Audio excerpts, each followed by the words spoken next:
Hello साथियों, जय हिंद, वंदे मातरम। स्वागत है आप सभी का एक बार फिर से आपके अपने यूट्यूब चैनल रानी लक्ष्मीबाई क्लासेस में। साथियों, मध्य प्रदेश वन रक्षक क्षेत्र रक्षक जेल प्रहरी 2023 के लिए आज हम देखेंगे टॉप 20। ध्यान रखिएगा, एमपी जीके प्लस जीएस का साथियों टेस्ट है।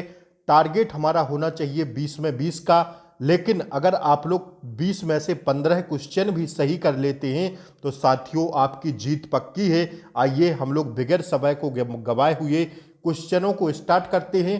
आज का टारगेट आपको बताना है कि 20 में से आपका 15 प्लस जा रहा है या नहीं जा रहा है। साथियों, अति महत्वपूर्ण प्रश्न है। देखिए, आज की क्लास है जीएस व जीके की 15वीं। इससे पहले मैंने 14 क्लासें करा दी हैं। अगर आप लोगों ने इन 14 क्लासों को नहीं देखा है तो मैं इसी क्लास के नीचे कमेंट बॉक्स में इन 14 क्लासों की लिंक पिन कर दूंगा, आप लोग जरूर देखिएगा। एग्जाम से पहले सारी क्लासें आपको देखकर जाना है। तो आइए शुरुआत करते हैं। पहला क्वेश्चन ये रहा आपकी स्क्रीन पर। एशिया का सबसे लंबी नदी कौन सी है? एशिया की सबसे लंबी नदी कौन सी है? सिंधु, ब्रह्मपुत्र, यांग टिसी या साथियों यांग टिसी भी बोलते हैं। अगली है साथियों हुआंग हो। तो ध्यान रखिएगा कि एशिया की सबसे लंबी नदी अगर आपसे पूछे तो वो है यांग टिसी। कौन सी साथियों? यांग टिसी। That's your answer. इसका राइट आंसर है यांग टिसी। आप लोग छाप लेना साथियों इस प्रश्न को। एमपी पटवारी में भी पूछा गया है, 2017 वन रक्षक की परीक्षा में पूछा गया प्रश्न है। तो प्लीज आप लोग इस क्वेश्चन को स्टार लगा के लिख लीजिएगा। आइए साथियों हम लोग दूसरा प्रश्न देखते हैं। वर्तमान हरदा जिले में स्थित मकराई को सेंट्रल प्रोविंस एंड बरार में कब सम्मिलित किया गया था? वर्तमान में जो हरदा जिले में स्थित मकराई सेंट्रल प्रोविंस एंड वरार है साथियों, वरार को कब सम्मिलित किया गया था? तो ध्यान रखिएगा, इसका सही जवाब हो जाएगा 1 फरवरी 1948 को। कब सम्मिलित किया गया था? 1 फरवरी 1948 को। आइए ऑप्शंस देख लीजिए आप लोग। आइए अब मैं आगे बढ़ता हूं अगले प्रश्न की तरफ। ये रहा आपकी स्क्रीन पर अगला प्रश्न। कौन सी जनजाति सरहुल त्योहार मानती है? आपको बताना है कि कौन सी जनजाति सरहुल त्योहार मानती है। तो ध्यान रखिएगा वो जनजाति है कौन सी। इसका राइट आंसर है मुंडा जनजाति। आशा करते हैं यह प्रश्न का आपने एकदम राइट आंसर दिया होगा और स्टार लगाइए साथियों इस प्रश्न पर और लिखिए छपेगा। यह प्रश्न साथियों छपेगा पेपर में, आप लोग जरूर स्टार लगा लीजिएगा। आगे आने वाली शिफ्टों के लिए अति महत्वपूर्ण क्वेश्चन है। तो आइए अगला प्रश्न साथियों हम लोग देखते हैं। ऑप्शन से एक नीचे रहता है, मैं बाद में दिखा दूंगा आपको। आइए, किस जनजाति की पंचायत को गोहिया कहते हैं? अति संभावित प्रश्न है, पहले स्टार लगाइए। किस जनजाति की पंचायत को गोहिया कहते हैं? किस जनजाति की पंचायत को क्या कहते हैं? गोहिया कहते हैं। तो ध्यान रखिएगा, कोल जनजाति की जो पंचायत होती है साथियों उसको क्या कहा जाता है? गोहिया कहा जाता है। ठीक है, जो कोल जनजाति की पंचायत है उसको क्या कहते हैं? उसको कहते हैं गोहिया। ठीक है, आइए पांचवा प्रश्न साथियों हम लोग देखेंगे। अति संभावित प्रश्न है साथियों, 20 प्रश्न प्लस हैं तो अति संभावित हैं।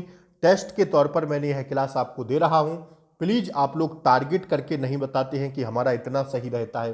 पूरे क्वेश्चंस लगाया करिए, इसके बाद नीचे कमेंट बॉक्स खुला रहता है आप लोगों के लिए।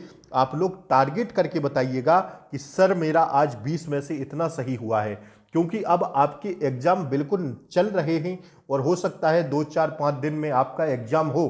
तो यहाँ अगर आप लोग सही प्रेफरेंस नहीं करेंगे साथियों तब एग्जाम में आपको दिक्कत होने वाली है। इसलिए मैं टेस्ट करवा रहा हूं ताकि आप लोगों का डर एकदम खत्म हो जाए। ठीक है ना, और ऐसे ही प्रश्न देखने को मिलेंगे आपको परीक्षा में। ठीक है ना, आइए। और साथियों अगर आप लोगों को चाहते हैं कि हमारी अगली क्लास का नोटिफिकेशन आपको मिले तो प्लीज चैनल को सब्सक्राइब कर लें, बेल आइकन प्रेस कर दें ताकि आगे आने वाली क्लास का नोटिफिकेशन आपको सबसे पहले मिले। सुबह के टाइम लाऊंगा मैं जबरदस्त क्लास साइंस की, वो भी 50 से 60 प्लस प्रश्न होंगे उसमें। तो प्लीज आप लोग चैनल को सब्सक्राइब कर लें, बेल आइकन प्रेस कर दें ताकि आगे आने वाली क्लास का नोटिफिकेशन आपको सबसे पहले मिल जाए। और प्लीज आप लोग क्लास को लाइक किया करिए। ठीक है ना, वीडियो को लाइक किया करिए। आप लोग लाइक नहीं करते हैं, लाइक तो कर दिया करिए कम से कम। पांचवा प्रश्न देखिए साथियों, मध्य प्रदेश में नगर पंचायतों की संख्या कितनी है? ध्यान रखिएगा, मध्य प्रदेश में आपसे पूछा गया है नगर पंचायतों की संख्या कितनी है, तो इसका राइट आंसर हो जाएगा 294। कितनी है? 294, that's your answer. Option first इसका सही जवाब है। आइए अगला प्रश्न देखेंगे साथियों हम लोग।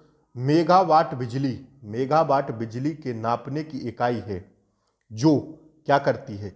मेगावाट बिजली के नापने की इकाई है जो क्या करती है, तो इसका सही जवाब हो जाएगा जो उत्पादित करती है। मेगावाट जो होती है साथियों, बिजली नापने की इकाई होती है जो क्या करती है?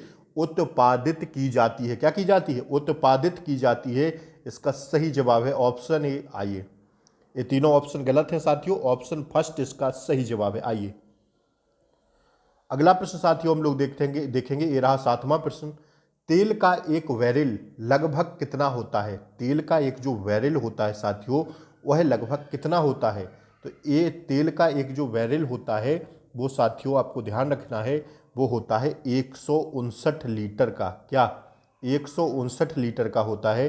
ध्यान रखिएगा, ऑप्शन सी इसका सही जवाब है। लिख लेना साथियों, छपेगा। व्यापम द्वारा कई परीक्षाओं में यह प्रश्न पूछा गया है, तो प्लीज आप लोग इस क्वेश्चन पर स्टार लगा लें और लिख लें, छपेगा आगे आने वाली शिफ्टों में। ठीक है, आइए 8वां प्रश्न देखिए साथियों। हमारे शरीर की लघुत्तम हड्डी कहां पाई जाती है?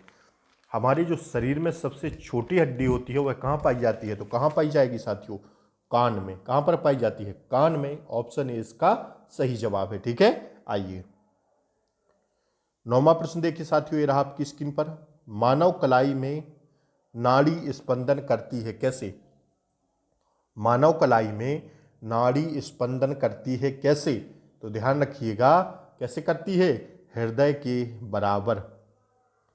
कैसे करती है? जैसे हृदय करता है ना कंपन, स्पंदन, वैसे ही क्या करती है मानव शरीर की मानव कलाई भी स्पंदन करती है। ठीक है, जैसे हृदय के बराबर करती है। इस क्वेश्चन को ध्यान रखिएगा। ठीक है, ना हृदय से तेज ना हृदय से मंद, हृदय के बराबर, हृदय से स्वतंत्र होकर नहीं साथियों।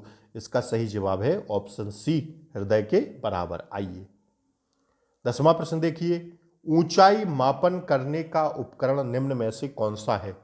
ऊंचाई मापन करने का उपकरण निम्न में से कौन सा है? तो उसे कहते हैं साथियों अल्टीमीटर। क्या कहते हैं? अल्टीमीटर कहा जाता है। लिख लीजिएगा, छपेगा यह प्रश्न। ठीक है, ऑप्शन सी इसका सही जवाब है। ध्यान रखिएगा इस बात को। ऊंचाई मापन करने के उपकरण को निम्न में से कौन सा है? अल्टीमीटर। ठीक है, अल्टीमीटर कहा जाता है। आइए 11वां प्रश्न देखिए साथियों। भगोरिया पर्व भील जनजाति द्वारा कब मनाया जाता है? भगोरिया पर्व भील जनजाति द्वारा कब मनाया जाता है? तो ध्यान रखिएगा, रबी फसल पकने पर। कब मनाया जाता है? रबी फसल जब पक जाती है तब साथियों भील जनजाति द्वारा भगोरिया पर्व मनाया जाता है। आप लोग इस बात से सहमत होंगे। ठीक है, और आशा करेंगे इस क्वेश्चन का आपने राइट आंसर दिया होगा। साथियों 15+ आपका आज टारगेट रहना चाहिए, जो साथियों एग्जाम की दृष्टि से टारगेट एकदम महत्वपूर्ण होगा, क्योंकि जीके जीएस में साथियों अगर आप लोग 15+ क्वेश्चन कर ले जाते हैं तो साथियों आपकी जीत निश्चित है, आपका सिलेक्शन पक्का है। कोई आपके सिलेक्शन को रोक नहीं सकता। अगर आप लोग 15+ प्रश्न करते हैं जीके व जीएस की क्लास से तो आपका सिलेक्शन, आपकी जीत निश्चित है। और साथियों आप लोगों को घबराने की ज़रूरत नहीं है। अगर आप लोगों ने हमारी सारी क्लासें देख ली होंगी तो साथियों आपका पेपर अच्छा रहेगा। ध्यान रखिएगा साथियों, मैंने जितने भी क्वेश्चन कराए हैं वो साथियों एकदम सिलेक्टेड क्वेश्चन कराए हैं। कोई इसमें फेक क्वेश्चन नहीं है, प्रीवियस ईयर आधार पर क्वेश्चन है। तो साथियों यहीं से क्वेश्चन आपको मिलेंगे। ठीक है, 12वां प्रश्न देखिए। सिलहरा की गुफाएं कहाँ स्थित हैं? सिलहरा की गुफाएं कहाँ स्थित हैं? तो इसका सही जवाब हो जाएगा अनूपपुर में। कहां पर? अनूपपुर में है किसकी? सिलहरा की गुफाएं। ठीक है, आइए अगला प्रश्न देखिए साथियों। पहले प्रश्न सुन लीजिएगा, मैं ऑप्शन आपको दिखा देता हूं। पूछा गया है निम्नलिखित में से किस मुकदमे के कारण संसद को 24वां संविधान संशोधन अधिनियम पारित करना पड़ा था? भारतीय संविधान में साथियों एक मुकदमा था जिसके तहत संविधान संशोधन हुआ था 24वां। आपसे पूछा गया है वह मुकदमा का नाम। तो इसका सही जवाब हो जाएगा साथियों कौन सा? गोकुलनाथ मुकदमा। कौन सा साथियों? गोकुलनाथ मुकदमा। ठीक है, गोकुलनाथ मुकदमा के तहत 24वां संविधान संशोधन किया गया था। ठीक है, तो इसका राइट आंसर हो जाएगा ऑप्शन ए। ठीक है, आइए अगला प्रश्न साथियों हम लोग देखते हैं। इसके ऑप्शंस देख लीजिए, 2 और। ठीक है, आइए अब मैं आगे बढ़ता हूं अगले क्वेश्चन की तरफ। ये रहा आपकी स्क्रीन पर 14वां प्रश्न। मध्य प्रदेश पिछड़ा वर्ग आयोग का वर्तमान अध्यक्ष कौन है? मध्य प्रदेश पिछड़ा वर्ग आयोग का वर्तमान अध्यक्ष कौन है? तो ध्यान रखिएगा साथियों, इसका सही जवाब है श्री गौरी शंकर बिसेन। कौन है? Shri Gauri Shankar Bisen. That's your answer. ठीक है, आइए अगला क्वेश्चन देखते हैं साथियों। 15वां ये रहा आपकी स्क्रीन पर। मध्य प्रदेश राज्य सतर्कता आयोग का राज्य गठन, मध्य प्रदेश राज्य सतर्कता आयोग का गठन किस वर्ष हुआ था? तो इसका सही जवाब हो जाएगा 1 मार्च 1964 को। कब हुआ था? 1 मार्च 1964 को।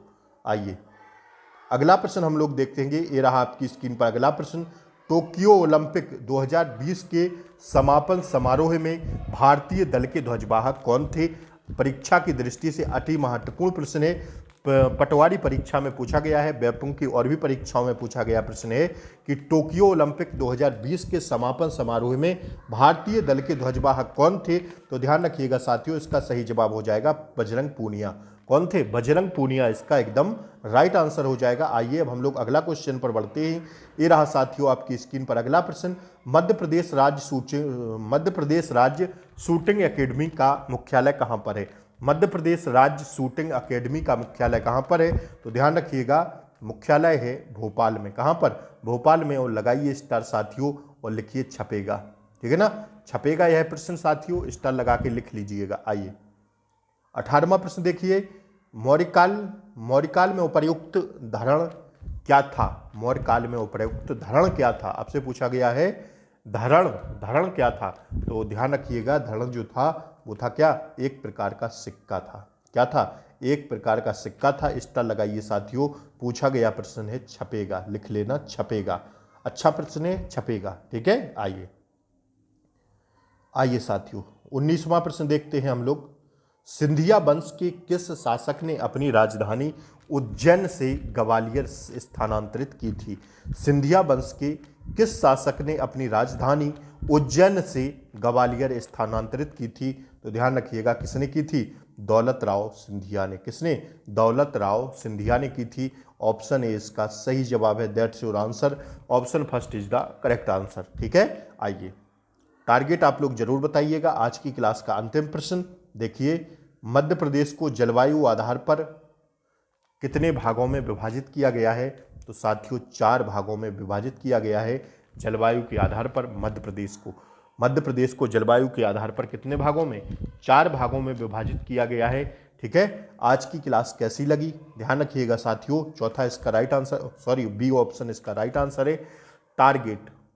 टारगेट नहीं भूलिएगा साथियों, 20 में से कितना आया आपका जरूर कमेंट करके बताइए। और चैनल पर नए हों तो चैनल को सब्सक्राइब करें, बेल आइकन प्रेस करें ताकि आगे आने वाली क्लास का नोटिफिकेशन आपको सबसे पहले मिले। साथियों प्लीज़ क्लास को लाइक कर दें, अपने दोस्तों के पास शेयर कर दें। रिलेटिव्स जिसका भी वन रक्षक का पेपर हो उसको यह क्लासें भेजते जाइए। जय हिंद साथियों, मिलते हैं अगली वीडियो में। तब तक के लिए जय हिंद, टेक केयर, बाय बाय।